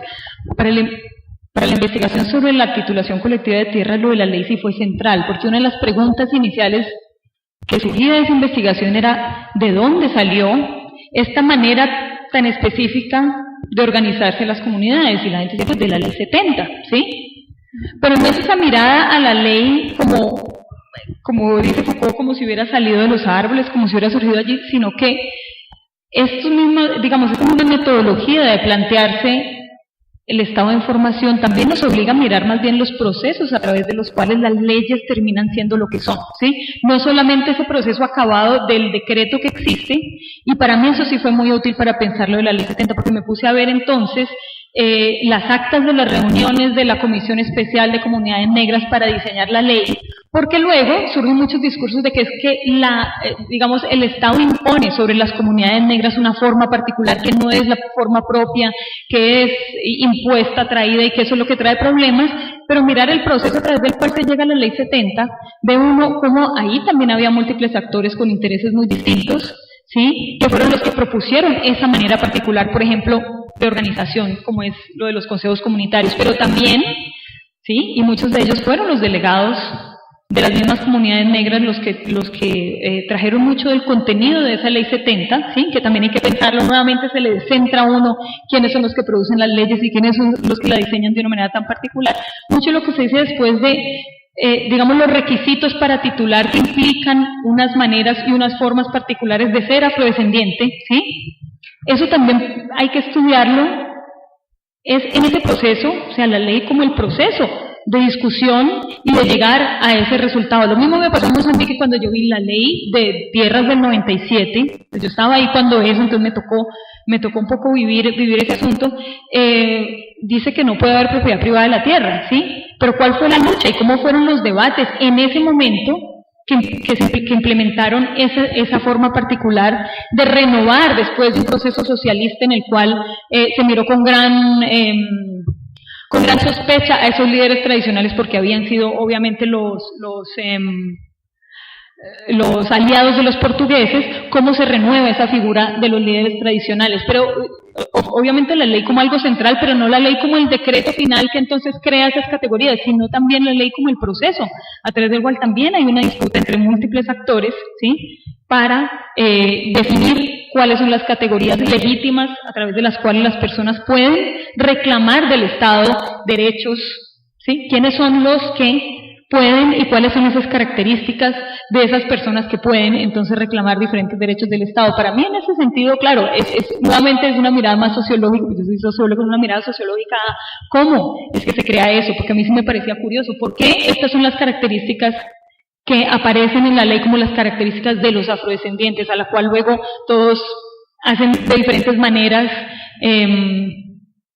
logran plegarse a eso de diferentes formas? Pero yo sí pienso que la ley también hay que pensarla en términos de procesos de hegemonización, en términos de espacios de disputa. No es gratis que haya un artículo que se llame Notas sobre la dificultad de pensar el Estado. Creo que es útil el recordar que el Estado El Estado moderno es una forma de organización del poder político, una forma que emerge en unas circunstancias específicas, que se ha hecho longeva porque el mundo se organiza de esa manera en una experiencia colonial, bueno. Pero los contenidos concretos que el Estado va a tomar no los podemos determinar doctrinalmente, sino que precisamente el movimiento que hemos hecho es dejarlos de definir desde la norma y empezarlos a descubrir en las prácticas. La historia de la política, la historia del poder y la historia del Estado, como tema de investigación, comenzaron doctrinalmente. Comenzaron con las ideas. Por eso leemos Platón, Aristóteles, pero eso fue 5 siglos antes de Cristo. Ahora, con las ciencias sociales, y en estos momentos de transformación de las ciencias sociales y de transformación del lugar del conocimiento, la propia pregunta por el Estado deja de ser una pregunta doctrinal, no porque lo doctrinal no sea un momento sociológico importante del Estado como tal, sino porque ya sabemos más cosas y porque sabemos que el conocimiento no se produce solo en las cabezas de los filósofos, sino que el conocimiento se produce en las prácticas sociales. Entonces, en esa medida, ¿qué es el Estado? Es una pregunta que se resuelve mediante la investigación empírica. Y no hay una sola respuesta. ¿Y qué es el Estado hoy? Es diferente. ¿Qué es el Estado para una generación? Mi concepción del Estado ahora es precisamente esa, como yo quiero descubrir cuáles son los contenidos que la gente está nombrando cuando dice el Estado.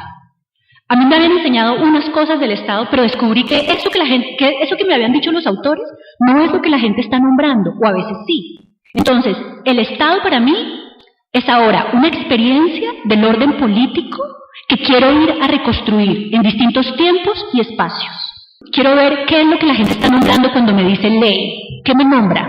Dicen ley, pero no es lo que es la ley para mí. Yo quiero ver esa palabra ley, ¿a dónde lo lleva? ¿A dónde lleva a esa persona? Entonces, es un ejercicio por ir a conocer cuál es la idea de Estado que tienen las personas, cuál es la experiencia de estatalidad que tienen las regiones. Ya no yo diciendo lo que debería. Esa es la otra cosa que me parece bonita de tu pregunta. Cuando yo me estaba formando como politóloga, de alguna manera yo creía que los científicos sociales sabíamos cosas que íbamos a decirle a la gente cómo eran. Ahora sé que no. O sea, como que aprendí un movimiento que era así. O sea, yo soy la que sé en el taller de formación política y yo les voy a decir, la Constitución les garantiza estos derechos, la ley les da. Ahora sé que el conocimiento no es el que tenemos nosotros y vamos a contarle a la gente cómo es. Entonces yo no sé cómo debería. La pregunta por el debería es una pregunta que se le hace a la sociedad de nuevo. Para un grupo social específico, ¿cómo debería ser su orden político? Pero ellos, no yo. Yo como ciudadana sí. Pero yo como científica social, no. O no hasta cierto punto, no sé. Estoy en ese momento precisamente repensando esta cuestión de por qué las preguntas tan interesantes sobre el Estado siempre surgen, es en esa mirada en las márgenes, y cómo podemos voltearlo para que, no porque, digamos porque de alguna manera lo que empiezan cuestionando los que dicen hay que mirar al Estado en las márgenes, es precisamente la idea de que el Estado no es monolítico, pero de alguna manera si nos quedamos mirándolo en las márgenes, entonces lo dejamos casi que intacto, ese Estado supuestamente en el centro. Pero efectivamente, si tú preguntas, bueno, entonces, ¿cuál es el centro? ¿Sí? Yo como lo he tratado de resolver más metodológicamente en lo que estoy trabajando ahora, ¿sí? El centro depende, o sea, digamos, ahí hay que entrar en la cuestión, en el problema de las escalas, y el centro depende del tema específico sobre el cual se está hablando. O sea, obviamente hay unos lugares en donde se generan discusiones sobre políticas de Estado, donde se generan ciertas acciones estatales, y la importancia, o digo, lo que yo planteo como la necesidad de mirar ese centro de manera también cotidiana, es la importancia de ver cómo ahí hay unas contiendas y cómo las leyes y los decretos y las políticas no son tan coherentes como luego aparecen en el papel supuestamente, aunque incluso en el papel aparecen de manera bastante incoherente. Sí, es más bien cuestionar esa coherencia, esa centralidad en los espacios en los cuales se toman las decisiones y se plantean las políticas estatales. Pero claro, el problema con eso es que siempre hay otra cosa más al centro, ¿sí? Siempre hay una cosa encima, ¿no? Tal vez no en términos de centro, sino en términos de escalas, ¿sí? Por ejemplo, pensando lo de la planificación familiar en Medellín. Claro, ahí hay unos debates, ¿sí? Y ahí entran de manera muy interesante los debates, o la manera en que se juntan la iglesia más o sea, los actores de la iglesia más tradicionales con los actores de la izquierda más radical para plantear que es que la planificación familiar es un atentado imperialista, ¿sí? Por diferentes razones se juntan y empiezan a plantear posiciones muy en contra de políticas de planificación familiar. Entonces, listo, uno empieza a plantear, bueno, estos están incidiendo sobre las políticas, pero obviamente encima de eso, sí, hay toda una política internacional que efectivamente está, hay que tenerla en cuenta para comprender cómo en un ámbito más local se ven esos debates y se materializan en políticas específicas. Entonces es cierto que si uno dice, bueno, la periferia o el centro, digamos que lo importante ahí es mantener entonces siempre esa tensión, ¿sí? Y cuestionar esas dicotomías, porque siempre hay una cosa más allá en el ámbito más internacional, ¿sí? Pero en ese sentido yo pienso que sí toca centrarse más en las prácticas, en los debates, en los múltiples actores que entran a incidir sobre temas específicos, ¿sí? Para plantear siempre un cuestionamiento a como la homogeneidad que existe en las tomas de decisiones, en la implementación de políticas, ¿sí? Y sobre todo cómo esos otros actores que supuestamente están por fuera del Estado inciden en la manera en que esto se realiza. Una de las cosas en términos del centro y de la periferia, que es lo que va a salir en la revista, en el próximo artículo que sale en la revista de Estudios Políticos, es también tratar de ver cómo muchos de los discursos que se identifican como discursos que vienen del centro, realmente son retomados de luchas políticas previas, ¿sí? Y de los mismos actores que están adelantando esas luchas, ¿sí? Yo miro, por ejemplo, el discurso de la participación ciudadana, ¿sí? Ahora tan metido en el Estado, hay unos procesos ahí impresionantes de colonización de las luchas de los 70 sobre eso. O sea, uno mira, por ejemplo, los archivos de La Rosca y las cuestiones incluso del CINEP, de la educación popular, la participación ciudadana, cómo las decisiones se tienen que tomar mirando los conocimientos locales y teniendo en cuenta lo que piensa la gente sobre la cual va a recaer la política. Digamos que todo eso uno ahora lo encuentra en el Banco Mundial, el Fondo Monetario Internacional. Es decir, no hay política que no se haga con perspectiva de género, con perspectiva participativa. Es un proceso de colonización, porque es incluir estos discursos, pero un poco cambiar para no cambiar. Entonces a eso me refiero a veces con la mirada al centro y tratar de ver de dónde vienen esas cosas y no solamente reproducir esa idea de un centro como hipotético por allá, ¿sí? Que lanza y que titiritea, ¿sí? Que maneja las cuerdas del asunto, sino cómo incluso el conocimiento va y viene, ¿sí? Y se coloniza, se reformula, ¿sí? En algunos casos se incorpora, no solamente lo incorporan los actores sociales, digamos, en sus luchas, también el Estado incorpora, ¿sí? Incorpora constantemente elementos de las luchas, a veces para no cambiar nada, a veces para incorporarlo y para que las cosas no se modifiquen. Lo veo uno con la descentralización, la participación ciudadana, las cosas de género, las cosas del multiculturalismo. Se ven muchos esos procesos de ida y vuelta. Que en todo caso, para pensar el tema de centro, lo que pretendo señalar es esto. Una cosa es cuando uno afirma que hay que replantear el tema de las periferias, los márgenes y las fronteras de lo estatal. Y eso hay que desligarlo un poquito. En ese espacio la idea de centro-periferia es donde yo pienso que se diluye. Pero hay una cosa muy importante y es, cuando uno piensa por fuera de esa cosa que estoy nombrando, la idea del centro de lo estatal, está pensando en escalas de lo estatal y en actores que tienen posibilidad o no de influir en diferentes escalas. Escalas globales, escalas nacionales, escalas departamentales, municipales, locales. Esas escalas existen, ¿cierto? Y en relación con escalas se definen actores y se definen, digamos, centros. ¿Me entiende a dónde apunto? Pero eso no tiene que ver en sentido estricto con la otra idea de esta cosa que ha primado en nuestros análisis de colocar un centro y unos lugares periféricos que resultarían ser aquellos sobre los cuales suponemos que llega o no llega una política diseñada en un espacio que ubicamos geográficamente en las capitales. ¿Me entiendes? Yo creo que ahí está la consideración. Bueno, de nuevo les reitero mis agradecimientos a todos ustedes.